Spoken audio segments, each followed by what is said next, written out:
nom du Père et du Fils et du Saint-Esprit. Viens, Esprit de sainteté, viens, Esprit de lumière, viens, Esprit de feu, viens nous embraser. Évangile de Jésus-Christ selon saint Luc. Un jour, des gens rapportèrent à Jésus l'affaire des Galiléens que Pilate avait fait massacrer, mêlant leur sang à celui des sacrifices qu'ils offraient. Jésus leur répondit, « Pensez-vous que ces Galiléens étaient de plus grands pécheurs que tous les autres Galiléens pour avoir subi de tels sorts? Eh bien, je vous dis, pas du tout. Mais si vous ne vous convertissez pas, vous périrez tout de même. » Et ces 18 personnes tuées par la chute de la tour de Siloué, pensez-vous qu'elles étaient plus coupables que tous les autres habitants de Jérusalem? Eh bien, je vous le dis, pas du tout. Mais si vous ne vous convertissez pas, vous périrez tout de même. Jésus disait encore cette parabole. Quelqu'un avait un figuier planté dans sa vigne.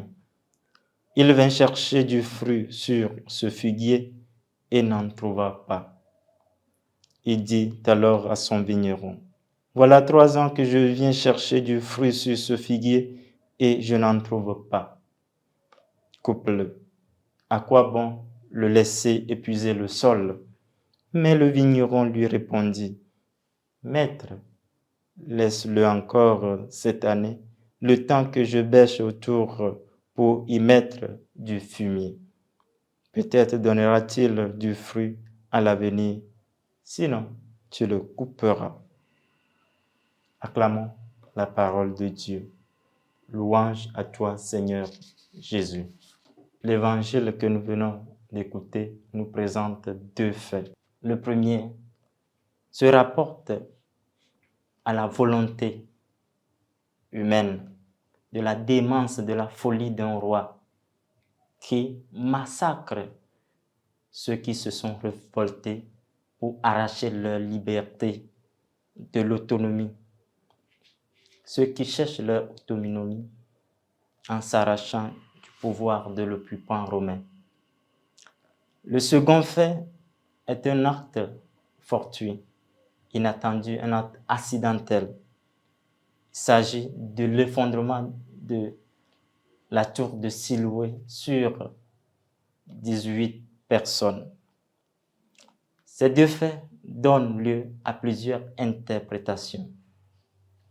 La première, les malheurs, les calamités, les malchances, les catastrophes qui s'abattent sur notre vie sont le fruit d'une punition divine, ou bien sont les conséquences de nos péchés.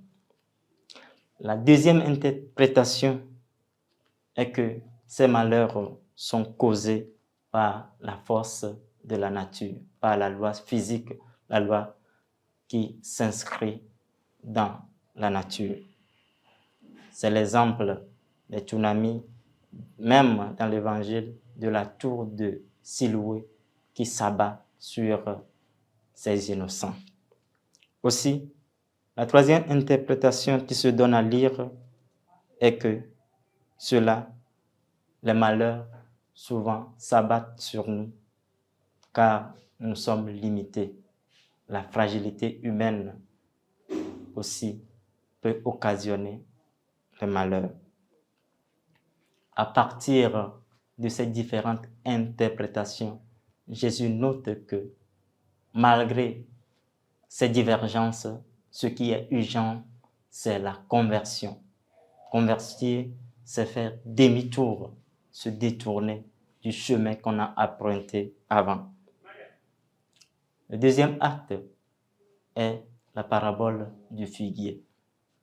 Si l'urgence est la conversion et qu'il arrive que certains sont convertis, Jésus nous demande de poser le regard sur celui qui traîne encore. C'est pourquoi dans cette parabole du figuier, le vigneron demande du temps, prolonge le temps pour pouvoir bercer le figuier.